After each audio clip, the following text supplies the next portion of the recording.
Safety observation programs have significantly decreased the number of incidents since their introduction. But there is a concern across industries that these programs are not as effective as they could be, and we have decided to find out why. To this end, the RAD Group is conducting a cross-industry, multinational study of safety observation and intervention programs. The reason we are studying safety interventions as they relate to observation programs is twofold. First, because interventions save lives. Every time an incident occurs, there was a series of events leading up to it. And had one or more of those events been altered, the incident would not have occurred. If we can intervene in this series of events, then we can prevent the incident and ensure a safe workplace. This is what observation programs are supposed to do. They create the opportunity to change behaviors, redirecting us away from incidents and toward a safer workplace. After an unsafe act is observed, an intervention has to occur.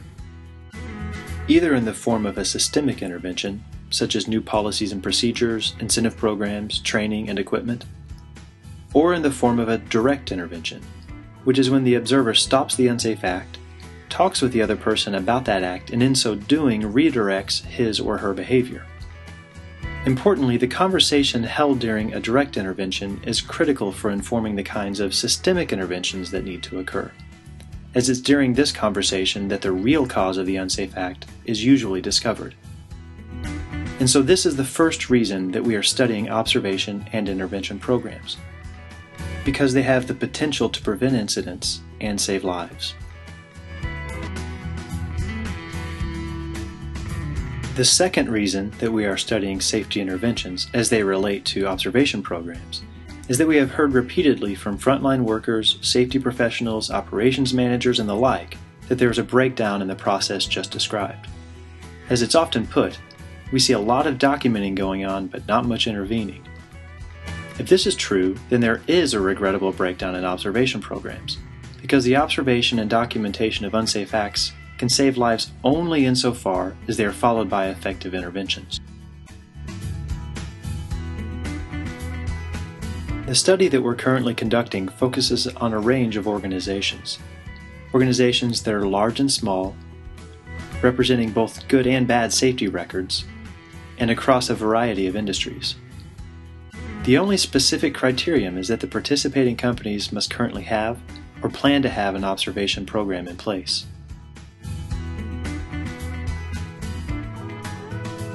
The survey is designed to help us better understand three specific things. First, how frequently people directly intervene in those unsafe acts that they observe. Secondly, how well they intervene. And third, the impact of those interventions on behavior.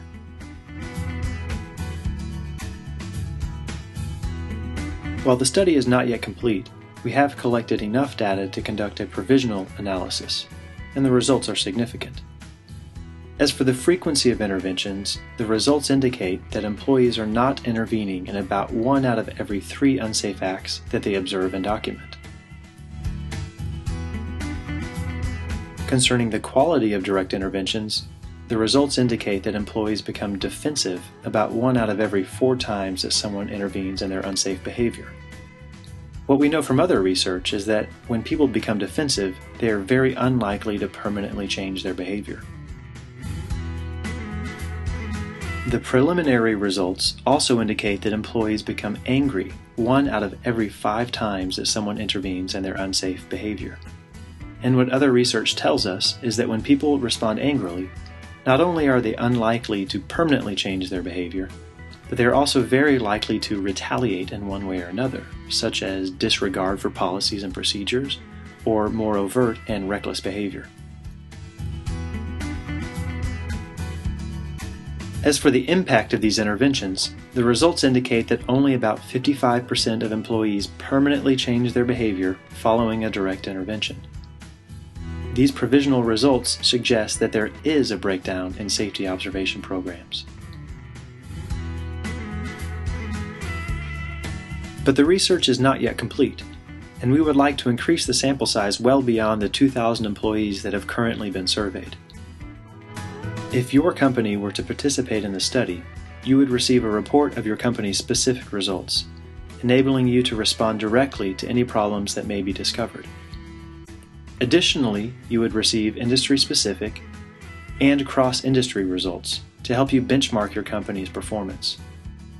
Importantly, all of the companies that participate remain anonymous in these industry-specific and cross-industry reports. Participation is free. It's a service that we provide for the sake of collecting useful data. The survey is conducted online and is currently available in 9 languages, including English, Spanish, and Portuguese. Each survey takes about 5 minutes to complete, and all participants' responses are anonymous.